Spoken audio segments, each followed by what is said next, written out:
Welcome back to the garage. Today we're going to begin the installation of our big brake kit on the passenger rear wheel. First step is to get the mounting bracket, 2 jet nuts and 2 washers, and we will also be utilizing the stock mounting bolts for the stock caliper. So we'll be using those to install the bracket to the car. First thing we need to do is remove the disc that we had previously installed for fit testing. So it's been installed. We checked all the clearances with the dust shield. Everything's good, so now it's got to come off again. So we'll loosen up the 2 retaining screws. Again, keep them in mind they're very shallow Allen-headed bolts, and they're very easily stripped out. So just be careful when you make sure you use a good Allen wrench or socket, and that you apply some pressure so you don't strip them out. So with the disc removed, the rotor removed, you can see the hub and the 2 mounting points. So this will actually install in front of the 2 mounting points. The bolts come in from the back side and then thread into the bracket.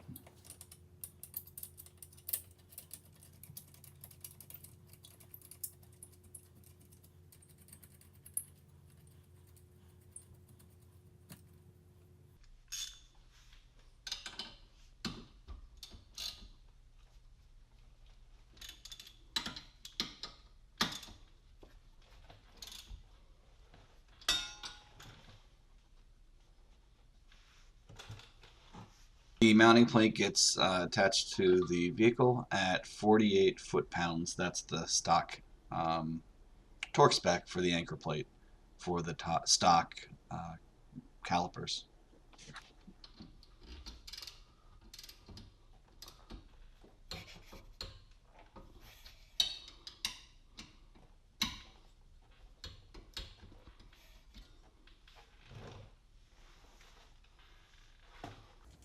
Install the rotor back to the assembly, checking behind to make sure that there's no interferences after installing the mounting bracket, and insert the retaining screws to ensure that everything's held together properly.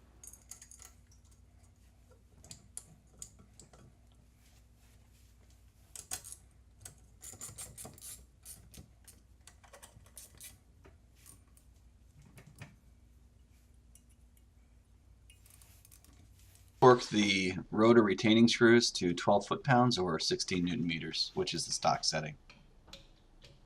Be sure to tighten slowly from one screw to the next to ensure that the rotor sits flush against the hub and isn't at some strange angle or bound up anywhere.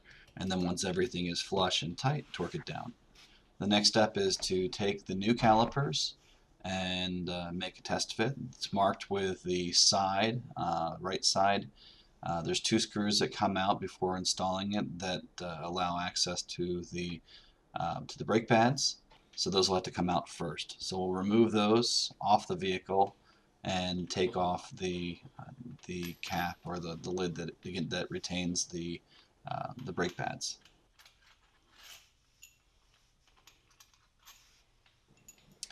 There's 2 long bolts that will come out of the assembly, and also 2 washers that I did not remove yet. So when you take the bolts out, likely those washers are going to stay behind. So make sure that once you take them out, you turn it over and catch the washers before they fall on the floor. When I did subsequent ones, I made sure I had them in my hand. Don't want to lose those.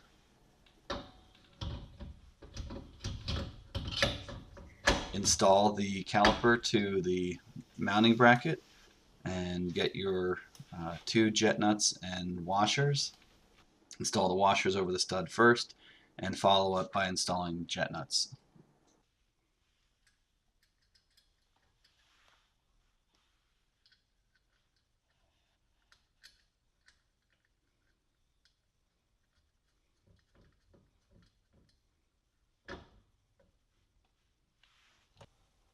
Half-inch socket to tighten the jet nuts.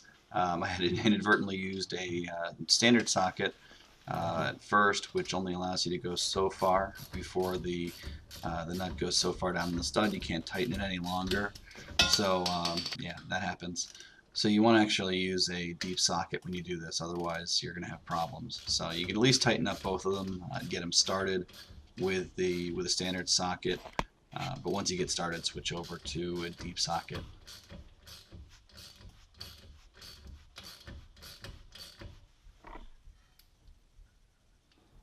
Be sure to alternate back and forth between the top and the bottom stud when tightening up the jet nuts. They are self-clinking and they do generate quite a bit of heat. So just to keep things from getting too hot, if you go back and forth, it gives the stud a little bit of time to cool in between each one.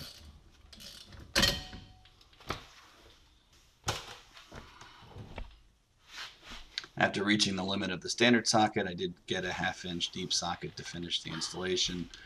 You won't be able to fully drive the nuts onto the stud unless you use a deep socket or an open wrench. Ensure that the caliper is sitting flush on the installation bracket and torque it to 40 foot-pounds as stated in the manual.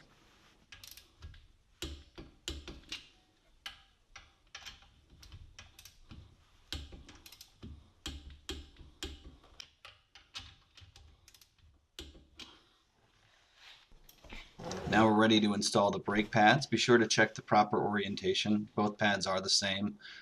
Make sure that you have the pads for the back brakes, and they're installed just by simply inserting them in between the rotor and the pistons. It may take a little bit of finesse to get them to start. Once you get them to start, you can use a rubber mallet to gently tap on the metal part of the brake pad to get it to slide in properly. And it shouldn't take a lot of effort, just a little bit of tapping with a rubber mallet to get it to clear past the pistons. The pistons should already be retracted because they're brand new brakes. They haven't been used yet.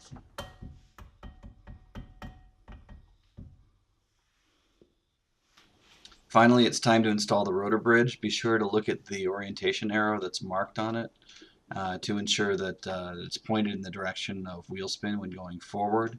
It's very important for airflow and cooling of the brakes that it's installed the right way. This is also a great time to remove the stickers indicating that this is the right rear brake. You'll want to take that off the bridge as well as the rotor itself.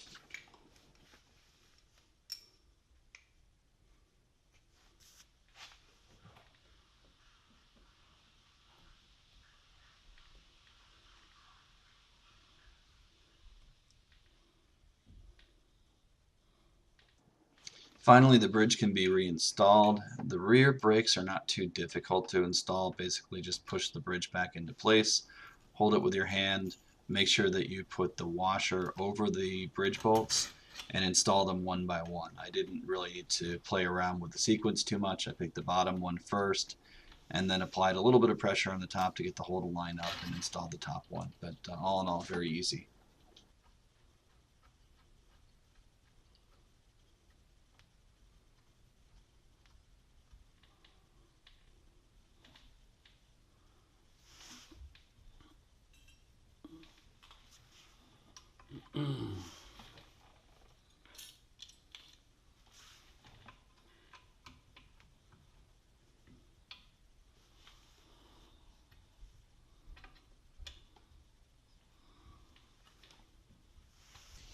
The bridge bolts are torqued between 8 and 10 foot-pounds. It's critical that they're not over-tightened, otherwise you can easily strip out the threads and the calipers, which would not be good. So just be sure to make them snug and be sure not to over-tighten them at all.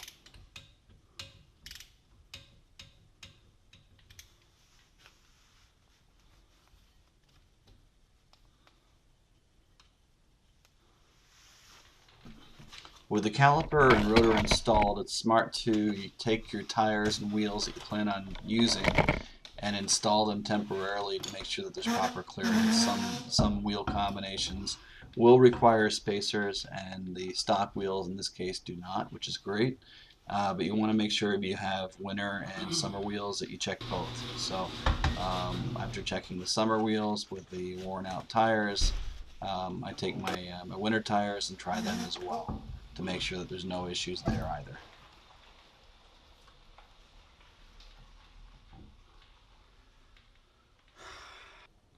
Be sure to look closely with a light all around the calipers to make sure that there's no areas where they can rub against the wheel. Check for a proper clearance between the face of the wheel as well as around the diameter. I apologize for the poor video quality, but the installation of the brake hose is common on all four wheels. I'll have some better images on the other videos, but basically the installation sequence is the same. The first step is to install the brake hose to the caliper and to torque it down properly. Once it's installed to the caliper, it can be run to the brake line, and then the brake line can be tightened up by turning the flange nut on the brake line side of the connection. It's very easy to twist the brake hose in the process. That's not a really good thing, so if you do end up with a twisted brake hose, just loosen everything up, turn the brake hose around until it's in a good position again, and then tighten by holding the brake hose and turning the flange nut on the brake line.